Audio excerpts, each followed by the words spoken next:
Considering, you've really kind of jumped onto the other side of the fence in terms of like now having an audience that is consuming your stuff and is aware of your stuff. As of right now, do you feel like you're still kind of getting to know and understand that audience through what they're saying about your music and your work so far? Yeah, for sure. Like I've been making music for a while and it's been bubbling in Australia, but yeah, like you said, with the release of the album, it really feels like it's bubbling in a lot of other places now too. And it's like a new Mm. friendship, where me and my newfound fans we're both just getting to know each other, going through the talking phase.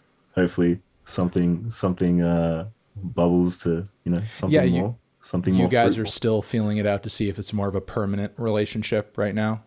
Yeah. Yeah, yeah, yeah. Um, but yeah, it's been really great. I'm just glad people are listening to it and enjoying it. I mean, considering how new of a face you are, I thought it would be, fitting to take at least a little bit of time during this interview to talk about how exactly, like, you got your start with, again, I mean, this is your first full length commercial album. You've had some singles and music videos drop in the past, but like, even before that, like, when did you first start getting into writing, recording, rapping, singing? Like, what are some of your earliest recordings? Like, and at what time were those being put Mhm. together?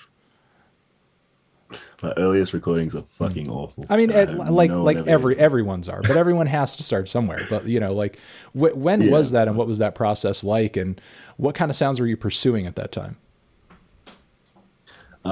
So uh I come from like a kind of musically eclectic Hmm. background, I guess.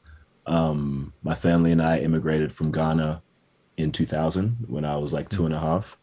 Um, so we had that like Ghanaian high life music, a lot of that Hmm. influence. My mom was the leader of her church's gospel choir, so we had that gospel influence.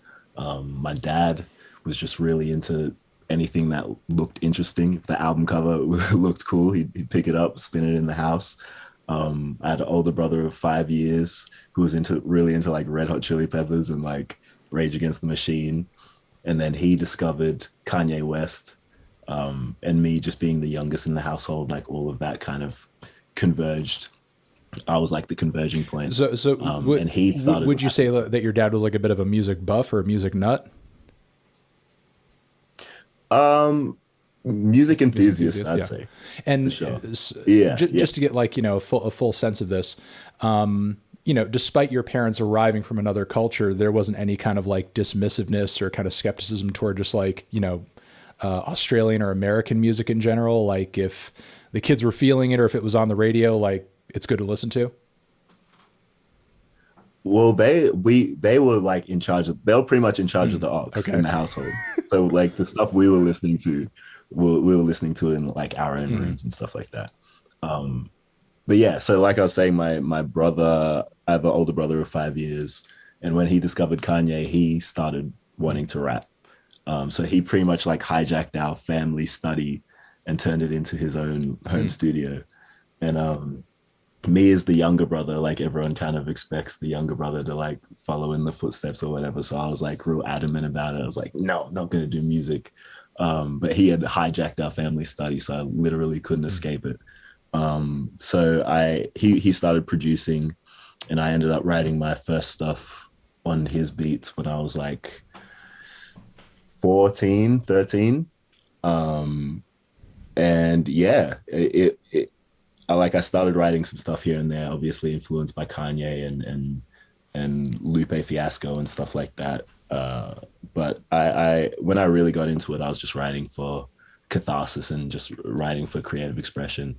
Um, and I really didn't care to entertain people or making music for the sake of making people dance or anything like that. I was kind of just writing music for therapy Mm. essentially. Thank you very much for watching this interview clip over on TND Streams. To see the full interview, click on the video link next to my head or down below, or hit up the link to subscribe to the channel or see our Patreon page to support what we do and get some extra bonus monthly content in the process. Anthony Fantano, forever.